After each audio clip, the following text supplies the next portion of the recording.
Words are the foundation of knowledge, and they shape the very nature of our thinking. But to access the world of words, one needs to be literate. Education is the tool of growth.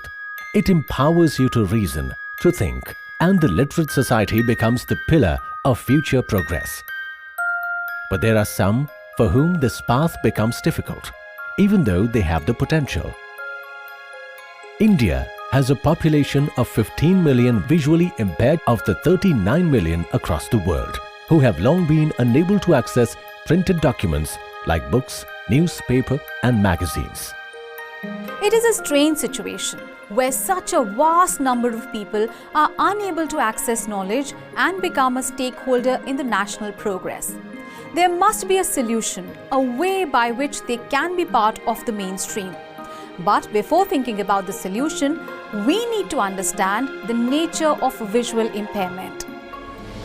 Being blind generally refers to a complete lack of functional vision. However, blindness involves varying levels of vision ability, sometimes under varying conditions.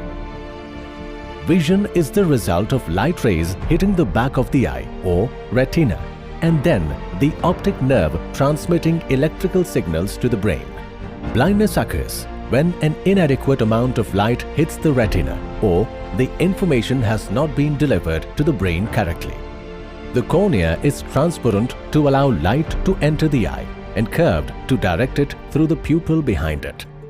The pupil is actually an opening in the colored disc of the iris. The iris dilates or constricts, adjusting how much light passes through the pupil and onto the lens. Visual impairment, also known as vision impairment or vision loss, is a decreased ability to see to a degree that causes problems not fixable by usual means such as glasses. The most common causes of visual impairment globally in 2010 were refractive error 42%, cataract 33%, glaucoma 2%, age-related macular degeneration 1%, corneal opacification 1%, diabetic retinopathy 1%, trachoma 1%, undetermined 18%.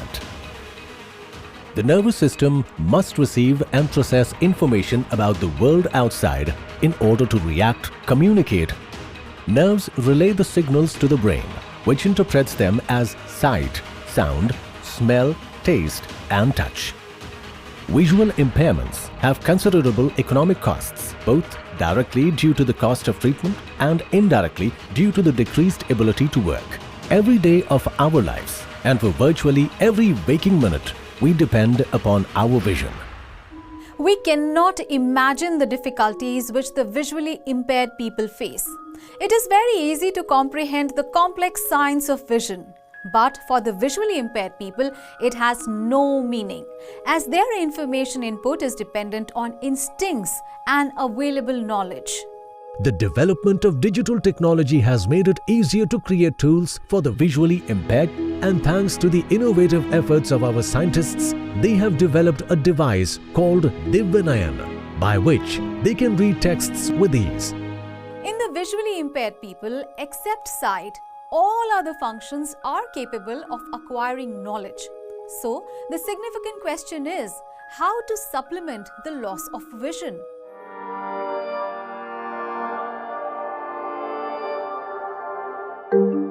One serious issue that affects many visually impaired children is the selection of a reading medium. Braille was and still is the most used form of reading for the visually impaired people.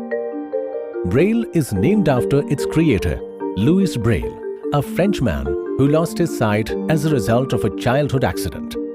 In 1824, at the age of 15, he developed a code for the French alphabet as an improvement on night writing. Braille is a tactical writing system used by people who are visually impaired. It is traditionally written with embossed paper. Braille users can read computer screens and other electronic supports using refreshable Braille displays. They can write Braille with the original slate and stylus or type it on a Braille writer, such as a portable Braille note taker or computer that prints with Braille. Braille books, we find it difficult, it's cumbersome, it's heavy, and not many schools are able to get books in Braille. So you're dependent on, organizations that are transcribing print to Braille. By way of contrast, in 1963, 57% of students knew Braille. This is of serious concern because partially sighted students who do not learn Braille do not reach literacy levels on at par with sighted peers. There are far too many blind or visually impaired children who do not have a reading medium that allows them to keep up in class, handle a flow of information, read long passages without discomfort or fatigue, take their own notes, and read for pleasure. Access to print and digital media is one of the major challenges faced by this community. Use of conventional resources such as Braille and audiobooks limits their information accessibility. One paragraph of printed material in a book will be one page in Braille. So you can imagine the bulk of the books, plus they have to carry the books to the schools also. Bags become bulky and they have to carry. So side by side, computer training is given to these children. Imported assistive technologies are very expensive, rupees 50,000 to 2 lakhs, bulky and are available for foreign languages. For a variety of reasons, the teaching of Braille to visual impaired students waned over the past few decades, to the point where in 1998, less than 9.5% of blind students were Braille users. Another issue that affects the education of blind children is the shortage of specialized teachers of the blind. This shortage means that many students do not get enough instruction time with these specialists to develop and master their blindness skills. These challenges require more teamwork among policymakers and educationists for the education of blind or visually impaired child to be a success.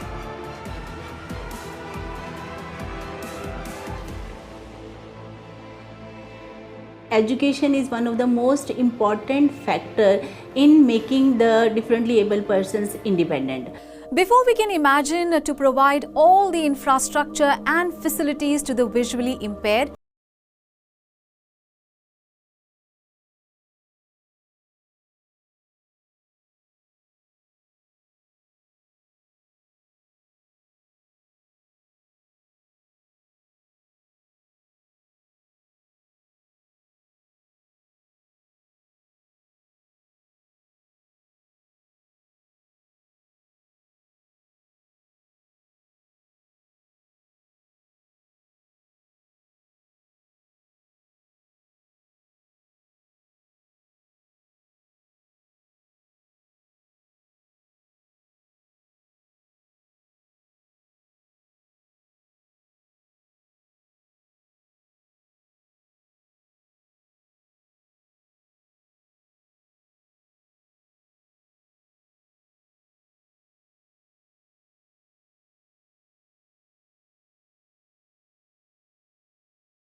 power development.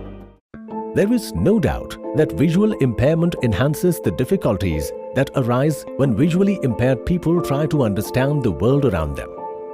As the teaching and learning environment relies heavily on visual cues, things become more complicated if educationalists do not look for possible ways to meet the educational needs for their visually impaired learners.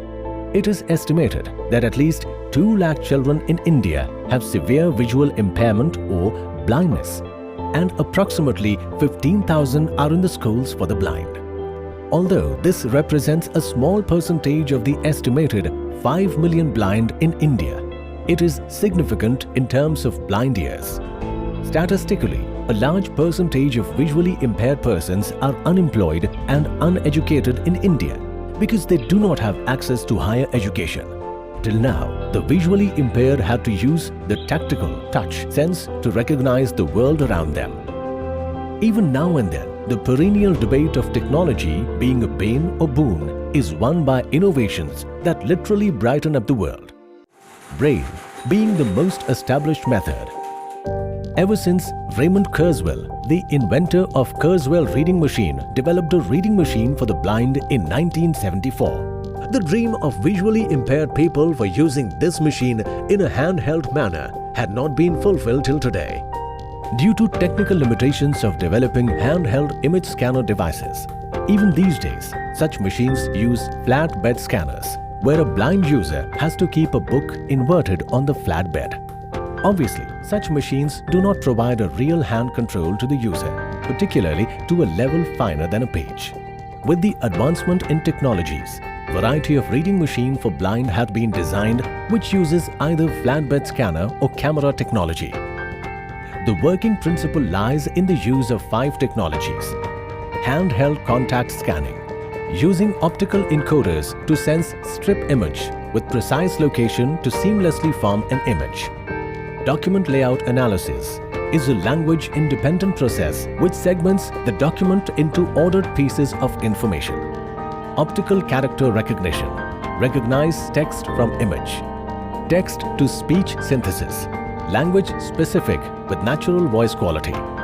Tagging for text-based search, both manual and automatic tags provides fast search and retrieval on the device and cloud. Earlier, as we know, Braille is the mainstay for reading and writing for visually impaired children. But technology has taken a step further, and dependence on technology actually results in having ownership of your knowledge. Handheld scanner scans documents, letters, photos via an array of line CCD sensor, LEDs, reflecting mirror, lens, motion sensor and a controlling circuitry. Motion sensor connected to a scanner is responsible for formation of the final image. When user sends stop signal, then controlling circuit integrate all collected scan data and forms an image. Although handy scanner technology does not require precise movement to scan the document, but slow and uniform scanning produces a better image quality. The handheld step scanning device, HHSS, is one such example. Developed by the Central Scientific Instrument Organization, CSIO, Chandigarh, under a grant from Ministry of Communication and IT. The HHSS device works like speaking eyes and promises to unlock barricades that the visually impaired and blind are faced with. It started as a product to be developed by us in a handheld device manner which could scan on a printed document. The motive behind was clearly that blind people are unable to access the printed text, printed books, freely accessed by the other sighted people. The HHSS is a handheld device with no moving parts, making it very light and easy to handle by the user. The device with an associated step scanning technique is language independent and applies to all scripts, languages written horizontally, including Arabic. The basic principle of the functioning is using multiple image snaps with some overlap. The step scanning technique achieves continuity by detecting and removing the overlap. To form a complete reading system, 2 modules are also used. Optical character recognition, OCR, that converts the printed text. Text-to-speech, TTS, technology that manages the audio output. The OCR cannot read pale, broken or touching characters, stains, marks or any other non-character, shaded or colored backgrounds and variations in font. The accuracy of text recognized by the OCR depends on the following factors: scanner quality, recognition method and algorithm, type of the text font, quality of the original document, type of binding between the characters. It is a personal reading machine for visually impaired, where any printed and digital document can be accessed in the form of speech output. Based on the principle of the contact scanning, it can analyze a multiple column document and provide seamless reading. User can place the device over the document to be read and manually scan it. The reading device uses language-dependent optical character recognition to convert the image into text, and a text-to-speech converter further converts the text into audio. The device is handheld, standalone, portable, completely wireless and LOT enabled. It is currently available in Hindi and English, but is further compatible for other Indian and foreign languages. Thirsty Crow. One The hot text day. received after the OCR is converted into speech using the text-to-speech synthesizer, TTS. TTS perform text-to-speech conversion can be divided into three main steps. A. Text pre-processing. B. Text-to-phoneme conversion, that is, creation of linguistic data for correct pronunciation. And C. Phoneme-to-speech conversion. The user can control the overall speed of text input to suit his convenience. The HHSS device not only translates but also magnifies and highlights the words being read, making it a big advantage for those who are partially visually impaired. The best way to understand the device is to see how it works. Now let us take a look at the operational functions. Press 1 to connect to Wi-Fi. Press 2 to read from pen drive. Press 3 to change accent. Press 4 to listen to stored files. Press 5 to scan and read. Press 6 to listen to news. Press 7 to avail the help. Press 8 to repeat the options. Press 9 to shut down the device. Device specifications. Dimensions 244 × 52 × 44 mm. Weight 450 grams approximately. Document size or scanning width up to 212 mm. Document type non-glossy white background. Document scanning direction top, down, bottom, up, left, right, right, left. Scanning speed manually by the user 10 to 15 seconds to scan one A4 size printed page. Conversion time A4, A, image to text, English 18 seconds, Hindi 80 seconds. B, text to speech, English 3 seconds, Hindi 6 seconds. Accuracy 97.5% for English, 85% for Hindi. Battery specifications 2600 mAh rechargeable lithium-ion battery. Battery backup, active mode 2.5 hours. Battery backup, standby mode 4 to 5 hours. A4 size is the maximum we decided to use for this device. Any document less than that can also be read. If it is put on a wooden table, a table without glass, which is not reflecting, any document less than A4, preferably with a white background, would be able to read. The operation, once mastered, can make it really easy for any visually impaired person to read books. A few minutes of operational training makes the person ready to use the device. It is equipped with 32 GB internal storage, wireless communication feature, facility to store and organize the scanned or digital documents for later use. USB connectivity is provided to read and store electronic documents. It has inbuilt rechargeable battery which can last up to 3 hours. The successful trials of Divya Nayan have been conducted at various institutes and NGOs, which indicate huge demand for this device. Different working models of Divya Nayan aid the visually impaired. The feedback received from various tests have been incorporated in the device to make it more user-friendly.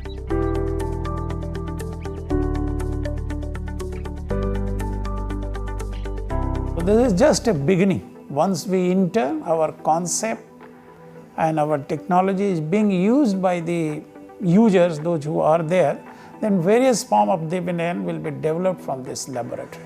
This technology has already been transferred for mass production at CEL Sahibabad. CEL's original mandate has been to take technologies developed by the National Institutional Laboratory to the market.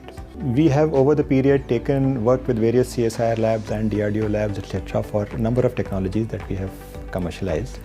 And Divya Nayan is the latest one. It is a very important development which CSIO has made for which will go a long way to help the blind in reading and in the daily life. And we feel we are very well placed in terms of our mandate and our experience to produce this and take it to the market. At this stage, we need to know the various attributes connected with this device: document storage via cloud. This kind of device can have considerable impact on the user. Accessibility to printed documents on the go. Enhanced employability via better access to learning and resources. Customized document repository. Awareness and readiness of rural blind population. It should be me who should be able to prove that I am able to do it or not able to do it, rather than someone else thinking it for me that this a visually impaired can and this a visually impaired cannot do.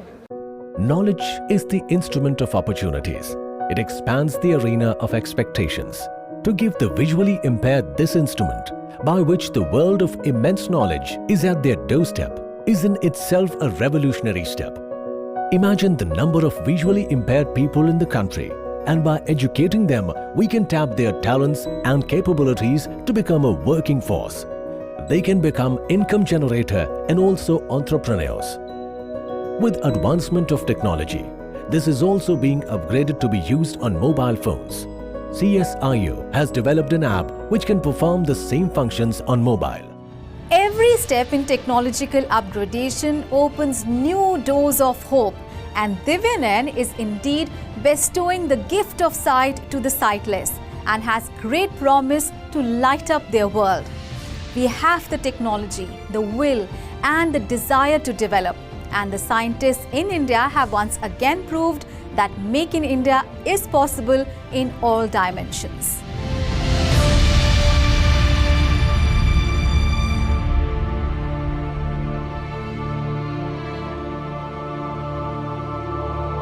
So we hope you like this episode. We welcome your suggestions.